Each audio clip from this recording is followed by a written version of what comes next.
नमस्कार। आप सुन रहे हैं द बॉलीवुड रेडियो और मैं हूं आपके साथ आकाश। दोस्तों, आज के इस पॉडकास्ट में किस्सा राजेश खन्ना का और बात 70 के दशक की। राजेश खन्ना ने अमर प्रेम के लिए फिल्म फेयर का सर्वश्रेष्ठ अभिनेता का पुरस्कार खो दिया था और उन्हें साल 1973 की शुरुआत सुर्खियां पाने वाली लेकिन नाकामयाब फिल्म राजा रानी से उन्होंने की। फिर भी हिंदी सिनेमा के सबसे बड़े सितारे के रूप में उनका रुतबा अभी अछूता नहीं था। दरारें उभरने लगी थीं और वो कभी कभी कुछ ऐसा कर देते थे जैसे बेहद घबराए हुए हों। फिर भी अभी बहुत कुछ राजेश खन्ना में बाकी था। उन्हें रुडोल्फ वेलेंटिनो जैसे करिश्मे, नेपोलियन जैसे घमंड वाला बताते हुए बीबीसी की डॉक्यूमेंट्री बॉम्बे सुपरस्टार जो साल 1973 में आई, उसने एक उपनाम को पक्का कर दिया जिसके राजेश खन्ना आदी हो चुके थे।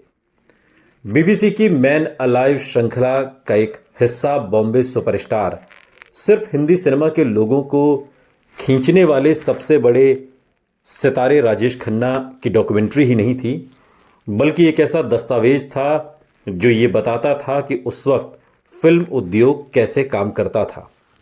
जब राजेश खन्ना इस खेल में चोटी पर थे, टॉप पर थे, शिखर पर थे, डॉक्यूमेंट्री को पेश करने वाले जैक पिज़े को राजेश खन्ना की लोकप्रियता का कोई अंदाजा नहीं था जब वो इसे बनाने के लिए हिंदुस्तान आए। और उसने बताया कि कैसे उसका बॉस कुछ महीने पहले भारत आया था और उसे लगा कि राजेश खन्ना बहुत अच्छा टॉपिक बन सकते हैं, बहुत अच्छा विषय बन सकते हैं डॉक्यूमेंट्री के लिए। 3 हफ्तों में शूट की गई बॉम्बे सुपरस्टार एक हिंदुस्तानी अदाकार का बहुत ही दिलचस्प वर्णन है और एक तटस्थ नजर से। डॉक्यूमेंट्री की शुरुआत होती है पिज़े के नमक हराम जो 1973 में आई उसके सेट पर मौजूद होने के साथ। बेचैन ऋषिकेश मुखर्जी के पीछे भागते हुए जो राजेश खन्ना के आने के इंतजार में समझ नहीं पा रहे हैं कि वक्त को कैसे काटें। अब राजेश खन्ना को लेट आने की आदत थी और इस डॉक्यूमेंट्री की शुरुआत ही नमक हराम के उस सेट से होती है जहां पर डॉक्यूमेंट्री में आपको टहलते हुए ऋषिकेश मुखर्जी परेशान हालत में दिखाई देंगे राजेश खन्ना का इंतजार करते हुए। ऋषिकेश मुखर्जी इसी डॉक्यूमेंट्री में पिज़े को बताते हैं, जो डॉक्यूमेंट्री जिन्होंने बनाई, और उन्हें बताते हैं कि देर होने का अर्थ है कारोबार में नुकसान। फिर भी भारत में मजदूरी इतनी सस्ती है कि अंत में कोई फर्क नहीं पड़ता। और आखिरकार शर्मिंदा से राजेश खन्ना सेट पर आ पहुंचते हैं। लेट आने की शर्मिंदगी उनकी आंखों में है, लेकिन ऋषिकेश मुखर्जी को खोए वक्त की कमी पूरी करने में दिलचस्पी नहीं है। वो राजेश खन्ना को तब तक इंतजार करवाते हैं जब तक कि वो नर्म पड़कर माफी नहीं मांगते। ऋषिकेश मुखर्जी उन्हें सीने से लगाकर सब कुछ भूलकर एक अच्छा शॉट देने को कहते हैं। ये सब कुछ उस डॉक्यूमेंट्री में है। अगर आपने राजेश खन्ना की ये डॉक्यूमेंट्री बॉम्बे सुपरस्टार देखी है।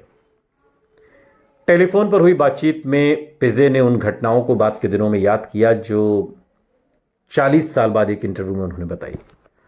और उन्होंने बताया कि कैसे राजेश खन्ना के शाही नाज नखरे बाकी काम करने वालों का उन तक पहुंचना मुश्किल कर देते थे।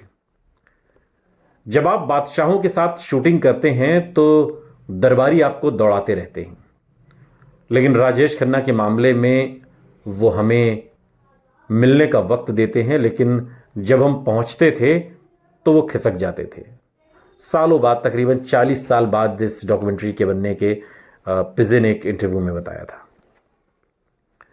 और डॉक्यूमेंट्री पर काम करते हुए, राजेश खन्ना का पीछा करते हुए, जब भी वो अपनी फिल्म की शूटिंग करते राजेश खन्ना, चाहे वो आपकी कसम हो, नमक हराम हो, जो उस पीरियड में चल रही थी, पुरस्कार समारोह में वो जाना हो, उनका जो फिल्म फेयर पुरस्कार समारोह था 1973 का, फिल्म प्रीमियर पर जाना हो जो दाग फिल्म का प्रीमियर था, और जब वो घर पर होते तब भी। और फिर भी जैक पिज़े का मानना है कि वो असली राजेश खन्ना को जान ही नहीं पाए कि असली राजेश खन्ना कौन है। जो राजेश खन्ना उन्हें पर्दे पर दिखते, जो राजेश खन्ना शूटिंग सेट पर दिखते, वही राजेश खन्ना उन्हें घर पे भी दिखाई देते। वो कहते हैं कि मैंने उन्हें एक लम्हे के लिए भी ईमानदार नहीं पाया। वो हर वक्त एक किरदार में रहे, कभी फिल्म के किरदार में, कभी राजेश खन्ना के किरदार में। पिज़े अपनी बात को आगे बढ़ाते हुए आपकी कसम फिल्म की आउटडोर शूटिंग का हवाला देते हैं। जब एक गाना शूट हो रहा है, सुनो, कहो, और गीत की शूटिंग के दौरान जैक पिज़े ने राजेश खन्ना को चूकते और कई बार रीटेक देते हुए पाया। जब उसने उनसे पूछा कि क्या बार बार दोहराने से उनको परेशानी होती थी, तो उन्होंने कहा कि उन्हें यह अच्छा लगता है। पिज़े को यह जवाब ज्यादा ही सोचा समझा और बार बार दोहराया हुआ सा लगा। जैक पिज़े का मानना है कि बॉम्बे सुपरस्टार की शूटिंग के वक्त राजेश खन्ना लगातार उसी तरह पेश आते रहे जैसे उनके मुताबिक एक सितारे को होना चाहिए। वो रियल राजेश खन्ना से नहीं मिल पाए।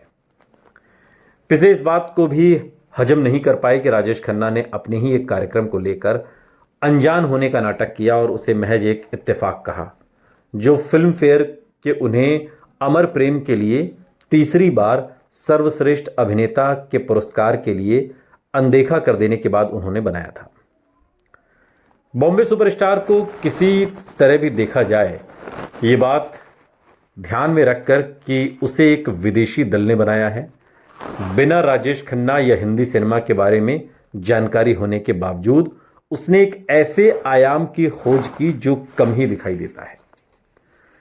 पर्दे के पीछे और हिंदी फिल्मों के एक सुपरस्टार की जिंदगी में क्या होता है, राजेश खन्ना की अपनी छवि से बाहर न आने के बावजूद भी ये एकमात्र असली और आसानी से उपलब्ध झलक है एक सितारे के पीछे छिपे इंसान की।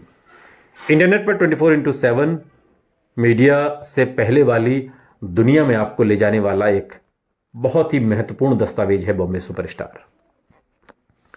जिस वर्ष राजेश खन्ना के लिए सब कुछ बदल गया, ज्यादातर हिंदी सिनेमा की मुख्यधारा के लिए, वो शुरू हुआ इस सितारे की एक और औसत दर्जे की फिल्म के साथ। उसी साल जब ये डॉक्यूमेंट्री बनाई जा रही थी, तब राजेश खन्ना की एक औसत दर्जे की फिल्म आई राजा रानी, और वो शर्मिला टैगोर के साथ थे और उनकी पहली बड़ी सफल फिल्म की नायिका, और उसे लिखा और निर्देशित किया था आराधना के ही लेखक ने। और एक निर्देशक के तौर पर सचिन भौमिक की एकमात्र फिल्म राजा रानी पहचान में गलती का एक घुमावदार ताना बाना, हिंदी सिनेमा की खो गए मिल गए और दूसरी कई खासियतें लिए, और साथ ही ओ हेनरी की कहानी द गिफ्ट ऑफ द मेजाई को भी एक श्रद्धांजलि रही। लेकिन ये फिल्म तब आई जब जैक पिज़े की डॉक्यूमेंट्री तैयार हो चुकी थी, या यूं कहिए कि शूट हो चुकी थी। अगर आपने इस डॉक्यूमेंट्री को नहीं देखा है तो ये डॉक्यूमेंट्री यूट्यूब पर भी अवेलेबल है। आप बॉम्बे सुपरस्टार डालेंगे तो ये डॉक्यूमेंट्री आपको मिल जाएगी। ये डॉक्यूमेंट्री आपको लेकर जाएगी 70 के उस दशक में जब राजेश खन्ना का जलवा था। राजेश खन्ना इसमें उस दौर के राजेश खन्ना आपको दिखाई देंगे, फिल्मों से अलग या फिल्मों जैसे ही। सुनते रहिए द बॉलीवुड रेडियो, सुनता है सारा इंडिया।